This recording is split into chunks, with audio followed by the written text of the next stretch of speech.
সামনে যে নির্বাচন আসতেছে সেখানে আওয়ামী লীগ অংশগ্রহণ করতে পারবে কিনা, শেখ হাসিনার বিচার কার্য কতদূর হবে, এগুলো তো প্রশ্ন থেকেই যায়।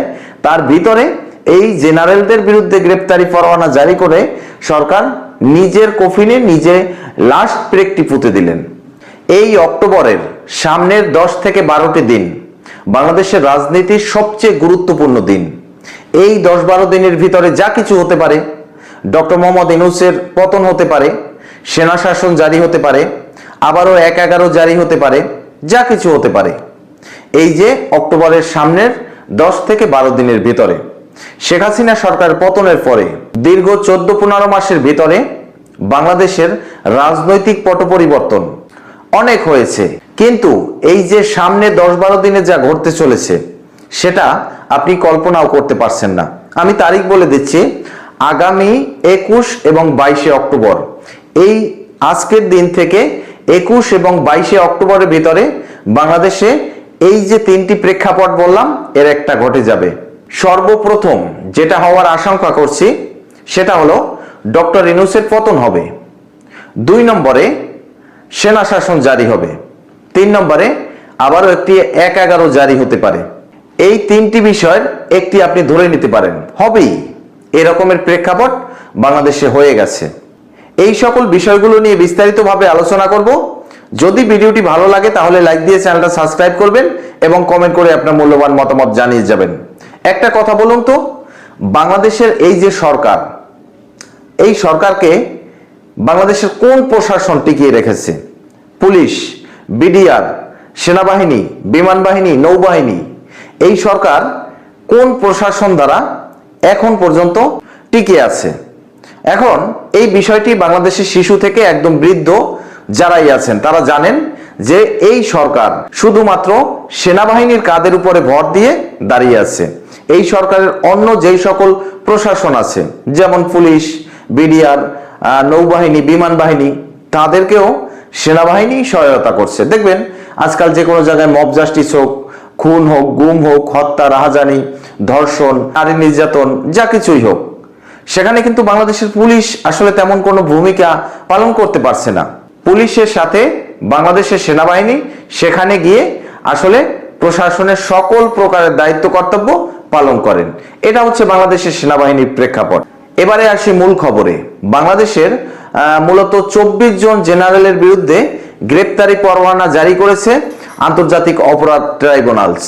এখন এই যে সিভিল কোর্টের মাধ্যমে বাংলাদেশের সেনাবাহিনীর জেনারেলদের গ্রেপ্তারি পরোয়ানা জারি করলেন এবং প্রতিরক্ষা মন্ত্রণালয়ের 16-17টি দপ্তরে এই সকল নোটিশ এবং অধ্যাদেশ এগুলো সরকারের তরফ থেকে পাঠিয়ে দিয়েছে। এখানে কথা হলো এই সকল সেনা কর্মকর্তা এবং জেনারেলদের যে অন্তর্বর্তীকালীন সরকারের নির্দেশে গ্রেপ্তারি পরোয়ানা জারি করা হলো এবং এই সকল গ্রেপ্তারি পরোয়ানাগুলো বিভিন্ন অধিদপ্তরে পাঠিয়ে তাদেরকে গ্রেপ্তার করার জন্য অধ্যাদেশ জারি করলেন। এই বিষয়টা আপনি কোন চোখে দেখছেন? বর্তমান বাংলাদেশের প্রশাসনকে শুধুমাত্র সেনাবাহিনী কন্ট্রোল করছে। এই মুহূর্তে দেখবেন যে পুলিশ তারাও নিরাপদ না, তারাও সেনাবাহিনীকে সাথে নিয়ে ঘুরছে। তাহলে এই সেনা কর্মকর্তাদের গ্রেপ্তার করবে কে? এছাড়াও সবচেয়ে বড় কথা হলো এই যেই সকল সেনা কর্মকর্তা এবং জেনারেলদের বিরুদ্ধে গ্রেপ্তারি পরোয়ানা জারি করা হয়েছে তার ভিতরে 17 জন সেনা কর্মকর্তা বা জেনারেল তারা এখনো তাদের চাকরিতে বহাল আছে এবং সেই চাকরিতে বহাল থাকাকালীন অবস্থায় তাদের বিরুদ্ধে এই সকল গুম খুনের অভিযোগ এনে গ্রেপ্তারি পরোয়ানা জারি করছে। এখন আপনারা তো জানেন যে সেনাবাহিনীর যে বিচারিক আদালত সেটা কিন্তু সেনাবাহিনীর ভিতরে তাদের নিজস্ব একটি আদালত আছে, কোর্ট মার্শালের মাধ্যমে তাদের বিচার হয়। এবং আপনি জানলে অবাক হবেন যে সাবেক 5 জন ডিজিএফআই এর সদস্য তাদের বিরুদ্ধেও গ্রেপ্তারি পরোয়ানা জারি করেছে অন্তর্বর্তীকালীন সরকারের তার নির্দেশে এবং এই সকল কাজগুলো, এই সকল অধ্যাদেশগুলো জারি হয়েছে আন্তর্জাতিক অপরাধ ট্রাইব্যুনালস থেকে একটি সিভিল কোর্টের রায়ের মাধ্যমে। এখন এই সকল বিষয়গুলো বাংলাদেশের সেনাবাহিনী এখন কোন চোখে দেখছে সেটা হলো সবচেয়ে বড় কথা। একটা কথা আপনি অস্বীকার করতে পারবেন যে যদি সেনাবাহিনী আওয়ামী লীগের পক্ষে থাকতো, শেখ হাসিনার পক্ষে থাকতো, তাহলে আজকের বাংলাদেশে এই যে 24-এর নূতন স্বাধীনতা, আজকের এই যে মোহাম্মদ ইউনূস, উপদেষ্টা হাসনাত আব্দুল্লাহ, সার্জিস আলম, বড় বড় বক্তব্য, জামাতের মতন একটি রাজাকারী সংগঠন বাংলাদেশের বুকে মাথা চারা দিয়ে ওঠা, পাকিস্তানের সাথে বন্ধুত্ব স্থাপন করা, এগুলো কি হতো যদি শেখ হাসিনার পক্ষে বাংলাদেশের সেনাবাহিনী থাকতো? এই যে বাংলাদেশের সেনাবাহিনী সেদিনকার শেখ হাসিনার পক্ষে ছিলেন না, আওয়ামী লীগের পক্ষে ছিলেন না, যার জন্য কিন্তু আওয়ামী লীগের পতন হয়েছিল। এখন সেই সেনাবাহিনীর দায়িত্বপ্রাপ্ত জেনারেলদের কর্মরত থাকা অবস্থায় গ্রেপ্তারি পরোয়ানা জারি করলেন অন্তর্বর্তীকালীন সরকারের নির্দেশে। এখন এই সরকারের ভিত্তি কি হবে? এমনিতেও সরকার বিভিন্নভাবে সমালোচিত হচ্ছেন। এই 14-15 মাসের ভিতরে সরকার জনগণকে এমন কোনো আশার আলো দেখাতে পারেনি যে সেই আশার আলোতে জনগণ সরকারকে সমর্থন করবে বা এই সরকারকে আর 2-1 দিন ক্ষমতায় দেখতে চাবে। জনগণের চোখের কাটা হয়ে গেছে এই ইউনূস সরকার। এছাড়াও বর্তমান সময় সেনাবাহিনীর জেনারেলদের বিরুদ্ধে এই রকমের গ্রেপ্তারি পরোয়ানা জারি করে তার নিজের কবর নিজেই খুঁড়েছেন। এবং এটা আপনি লিখে রাখেন যে ডক্টর ইউনূসের কফিনের শেষ প্রেকটি তিনি নিজেই পুঁতে দিয়েছেন। এছাড়াও বর্তমান বাংলাদেশের রাজনৈতিক প্রেক্ষাপট যদি একটু লক্ষ্য করেন, তাহলে আওয়ামী লীগকে নিয়ে দেশি বিদেশি ভাবে যেই ফিরে আসার তোড়জোড়, শেখ হাসিনা বাংলাদেশে ফিরে আসার জন্য বর্তমান সময় পাগল হয়ে গেছেন। তিনি নিজেই দিল্লিকে চাপ দিচ্ছেন যে আমি বাংলাদেশে ফিরে যাব। এবং সামনে যে নির্বাচন আসতেছে সেখানে আওয়ামী লীগ অংশগ্রহণ করতে পারবে কিনা, শেখ হাসিনার বিচার কার্য কতদূর হবে, এগুলো তো প্রশ্ন থেকেই যায়। তার ভিতরে এই জেনারেলদের বিরুদ্ধে গ্রেপ্তারি পরোয়ানা জারি করে সরকার নিজের কফিনে নিজে লাস্ট প্রেকটি পুঁতে দিলেন। এটা হলো সবচেয়ে বর্তমান সময়ে আলোচিত কথা। এবং আমি যে 21 এবং 22 তারিখ এই দুটো তারিখকে মানে সরকার পতনের বা সেনা শাসন জারি হওয়ার বা 1/11 জারি হওয়ার যে এই দুটো দিন ব্যবহার করলাম, এর কারণ কি?